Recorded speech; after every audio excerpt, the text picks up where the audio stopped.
Claro que sí. ¿Por qué decidió apoyar, senadora electa Andrea Padilla, a Gustavo Petro? Juan Pablo, Javier, muy buenos días. Ahora sí los saludo como es debido. Bueno, mi decisión de apoyar a Gustavo Petro tiene básicamente, digamos, dos razones de peso. La primera es su agenda, por supuesto, digamos, comparto, me siento cómoda, me siento afín, no solamente a muchas de sus propuestas, sino en general a su visión de la política, a su manera de hacer política. Creo que de cara, digamos, a esta segunda vuelta que nos está planteando dos alternativas completamente opuestas, pues en mi criterio, digamos, no habría mucho que pensar. Me parece que Gustavo Petro es un gran estadista, una persona que conoce al país, que se ha dedicado a recorrerlo, que tiene propuestas además muy aterrizadas y muy empáticas en materia de justicia social y ambiental, propuestas que recogieron las nuestras relacionadas con la protección de los animales. Y la segunda razón es que estuve muy cerca a la alcaldía de Gustavo Petro cuando fue alcalde de Bogotá. Con él sacamos adelante todo el tema del programa de sustitución de los vehículos de tracción animal. Casi 3.000 equinos fueron relevados de esta actividad cruel que todos los días, digamos, generaba reportes de abuso, de maltrato, y la suspensión de las corridas de toros en Bogotá, que fue una decisión que requirió de mucha gallardía política y Gustavo Petro lo hizo. Así que lo vi como alcalde, lo conocí en estos temas y ahora, por supuesto, me siento muy afín a su visión y a sus maneras. ¿Usted qué piensa abiertamente sobre las corridas de toros y sobre todo este tema de choque de trenes que ha habido por años en la Corte Constitucional, donde ha habido magistrados que les gustan los toros y que creen que son una expresión cultural y no un maltrato animal? Juan Pablo, yo creo que la Corte Constitucional ha sido muy audaz en sus decisiones sobre las corridas de toros. Ha habido, sin embargo, unos cambios incluso de línea jurisprudencial, que lo han dicho, pues, digamos, juristas muy conocedores de lo constitucional. Sin embargo, la Corte Constitucional nos dejó en un punto interesante, que fue el que nosotros precisamente usamos con mi equipo para lograr finalmente la suspensión de las corridas de toros en Bogotá. Básicamente lo que ha dicho la Corte es que estas actividades crueles, junto con otras como el coleo, las corralejas, las peleas de gallos, solo pueden ser prohibidas por el Congreso. Sin embargo, ha dicho que existe un evidente maltrato animal en estas actividades y que por lo tanto es deber del Estado, y las autonomías, las autoridades territoriales tienen autonomía para tomar decisiones en este sentido, de ir desincentivando estas prácticas que son contrarias a la aspiración general de protección a los animales. Entonces, lo que nosotros hicimos en Bogotá fue tomar estas declaraciones de la Corte Constitucional, estas disposiciones de doctrina, y apelar a la autonomía de la autoridad político-administrativa de la ciudad, que es el Consejo de Bogotá, para desincentivar estas prácticas mediante algunas regulaciones o medidas de desincentivo. Entonces, me parece que la Corte Constitucional ha encontrado un punto de equilibrio que a mí me parece un poquito que le ha faltado de pronto más, digamos, actitud un poquito más aguerrida, pero me parece que ha encontrado un buen punto de equilibrio, que es decir, solo puede prohibir el Congreso. Sin embargo, las autoridades territoriales tienen autonomía para buscar cómo desincentivan y van eliminando estas prácticas crueles.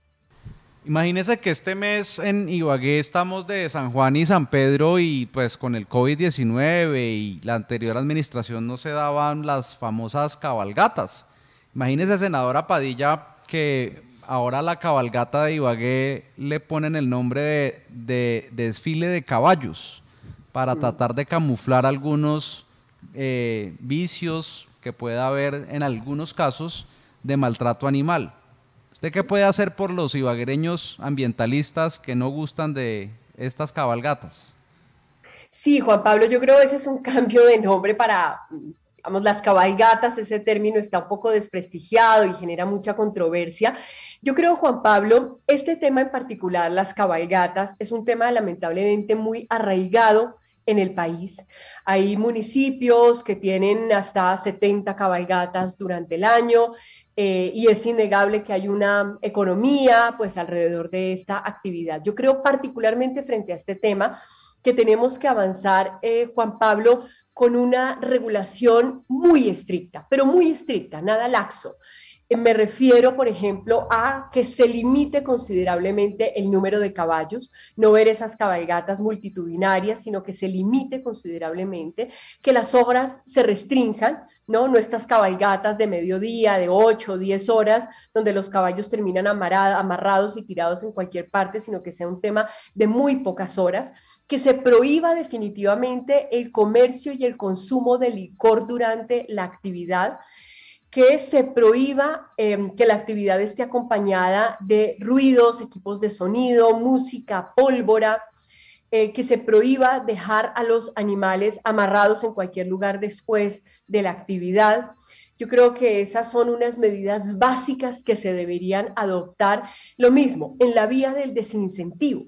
Y con esto, Juan Pablo, yo, digamos, paso a decir que yo creo que muchas de las actividades de tratos crueles a los animales que hay en Colombia, si bien no van a poder ser prohibidas de un solo tajo, como muchos quisiéramos, y hay que entender que son procesos de cambio cultural, yo creo que tenemos que ir avanzando por una vía muy pragmática, que es la vía del desincentivo, la vía de ir encareciendo las actividades e irlas haciendo menos atractivas para la gente que gusta de ellas. Entonces, yo creo que en las cabalgatas tendríamos que avanzar de esta manera y por ningún motivo apoyar iniciativas como la del Centro Democrático, que afortunadamente ya se hundió, pues porque terminó ya la legislatura, que buscaba declararlas patrimonio de la nación y con eso destinar recursos públicos para su celebración. Me parece que esa vía es absolutamente imperdonable, digamos, incluso creo que es un pecado administrativo.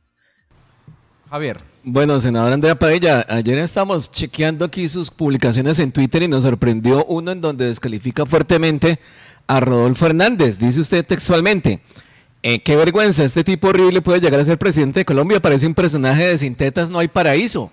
Y hace referencia a una reunión que tuvo ayer Rodolfo Hernández, en donde sale sin camisa, en pantaloneta, con una cadena de oro, allí con algunos modelos con las que se reunió ayer, y son pues influenciadoras. Explícanos un poco más este trino.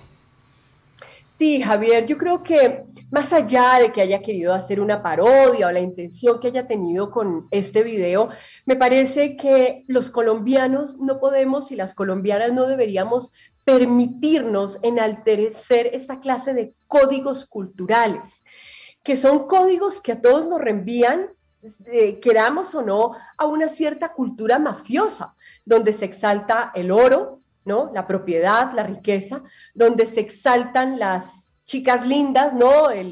Lo voy a decir entre comillas, el embraje, ¿no?